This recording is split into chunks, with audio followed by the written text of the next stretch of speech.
Years, ada seorang penasihat senior kerajaan yang berbalik setia dari tuannya. Padahal ia dianggap sangat berjasa bagi negaranya. Siapakah dia dan apa penyebab ia berkhianat?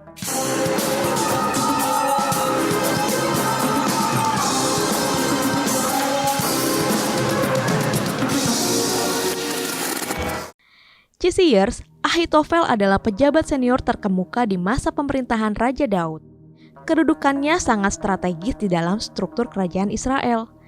Ahitofel adalah penasihat raja. Ia sudah puluhan tahun menduduki jabatan penting. Sang raja sangat mempercayai nasihat-nasihatnya yang bijaksana. Alkitab menggambarkan bahwa nasihat-nasihat Ahitofel hampir sama dengan petunjuk Tuhan. 2 Samuel 16 ayat 23. Pengabdiannya pada raja luar biasa dan keluarganya pun turut menjadi abdi kerajaan yang penting. Eliam, anak lelakinya adalah salah satu dari 30 pahlawan pilihan Daud. Tapi di usianya yang menjelang senja, Ahitofel berubah haluan. Pejabat senior ini memilih menyeberang ke kubu Absalom. Padahal, saat itu putra Daud sedang melakukan upaya perebutan kekuasaan Raja Israel. Ahitofel menjadi bagian dari konspirasi licik yang dibangun oleh Absalom untuk menggulingkan ayahnya sendiri dari tahta kekuasaan. Absalom melakukan gerakan perebutan kekuasaan dengan cara-cara licik. Ia melakukan kampanye hitam dengan menyebarkan kabar bahwa Raja Daud tidak adil menyangkut permasalahan hukum. 2 Samuel 15 ayat 3.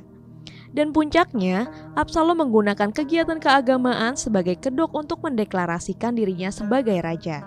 Absalom menjadikan upacara persembahan korban di Hebron untuk mengukuhkan diri menjadi raja Israel. Years, apa yang sebenarnya terjadi pada Ahitofel? Dari seorang penasihat yang sangat dipercayai oleh Raja Daud menjadi pengkhianat tuannya itu?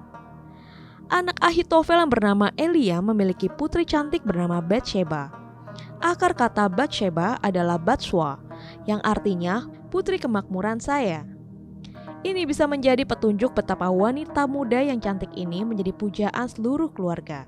Bisa dipastikan juga seluruh keluarga termasuk Ahitofel turut menyusun rencana masa depannya.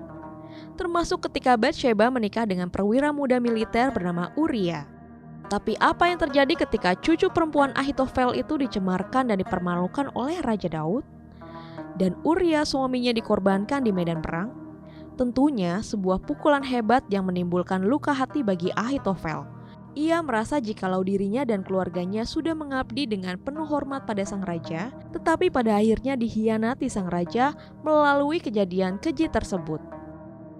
Years, latar belakang tersebut membuat kita bisa memahami kemarahan Ahitofel. Pejabat senior itu tidak pernah bisa memaafkan Raja Daud dan menyimpan dendam itu bertahun-tahun. Dan peristiwa pemberontakan Absalom menjadi kesempatan bagi Ahitofel melakukan balas dendam. Kini, nasihat-nasihatnya tak lagi mengandung kebenaran firman Tuhan, tetapi sebaliknya membawa kehancuran. Ahitofel pernah mendorong Absalom untuk melakukan perzinahan dan pemerkosaan terhadap 10 gundik Daud secara terang-terangan di depan mata seluruh bangsa Israel. 2 Samuel 16. Daud sangat memahami Ahitofel.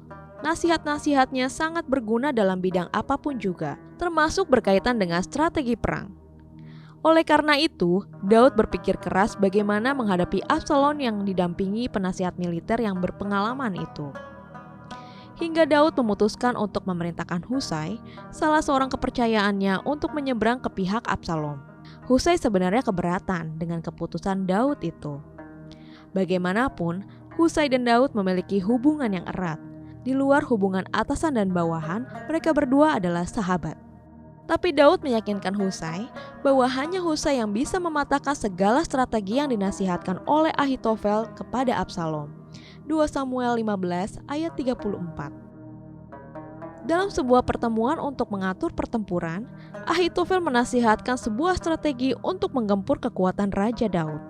Awalnya, Absalom dan seluruh pejabat menyetujui saran Ahitofel.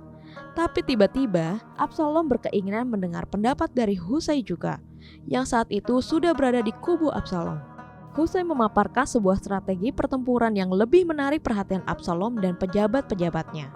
Bahkan Absalom menilai pemikiran Husai lebih baik daripada gagasan Ahitofel. 2 Samuel 17 ayat 14. Sehingga Absalom memutuskan melaksanakan apa yang disampaikan oleh Husai. Padahal Tuhan sebenarnya memakai cara Husai tersebut untuk menghancurkan Absalom.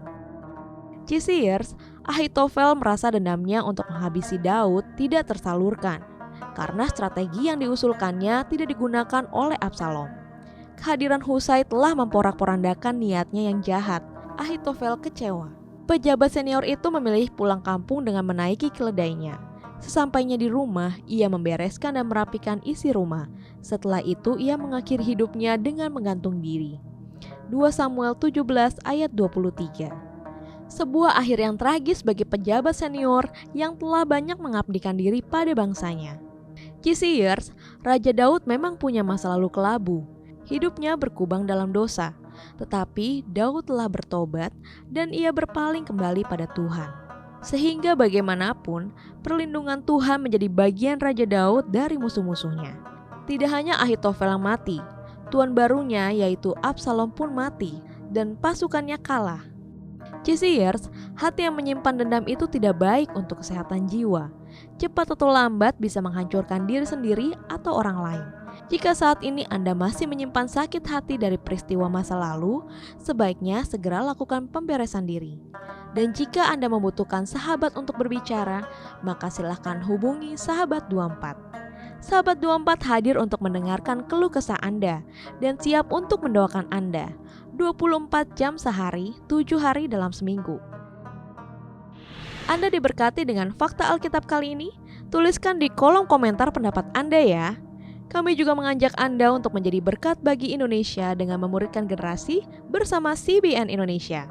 Caranya dengan donasi melalui scan QR Code yang tertera di layar dan berikan kode 010 di akhir nominal donasi atau melalui link yang ada di deskripsi. God bless you!